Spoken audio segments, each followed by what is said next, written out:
আজকে দোয়া পড়ানোর জন্য মাওলানা সাহেব আছেন, অনেক নেতৃবৃন্দই আছেন। নাম মেনশন করলে 5 মিনিট এখানেই লেগে যাবে।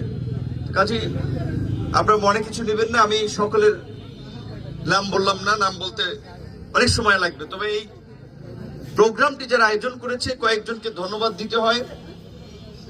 জাহিদুল ইসলাম, ওমর ফারুক, জহিরুল, বাবলু ভাই, মেহেদী হাসান, সালমান, মঞ্জু ভাই, মিলন ভাই। মূলত আপনারা জানেন যে নারায়ণগঞ্জে গণ অধিকার পরিষদের জেলা ও মহানগর দুটো কমিটি আছে এবং এই নারায়ণগঞ্জে 5ই আগস্টের পরে 5ই আগস্টের পূর্বেও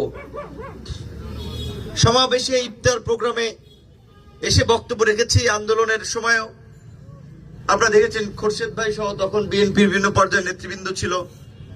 আমরা তো শহরে প্রোগ্রাম করেছি, ডিআইটি রোডে এই 5ই আগস্টের বিশাল সমাবেশ করেছিলাম।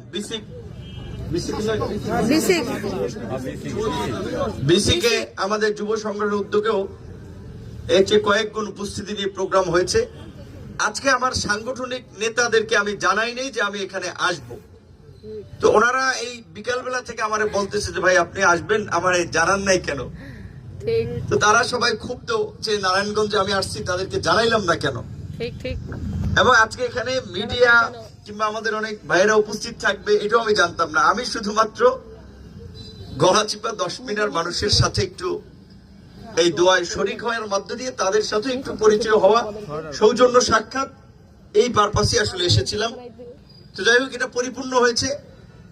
দোয়া মাহফিলের পাশাপাশি সমস্ত পর্যায়ের আমাদের দল, অঙ্গ সংগঠন নেতৃবৃন্দ, বিএনপির ভাইয়েরা, তো আমার খুব ভালো লাগছে যে আন্দোলনের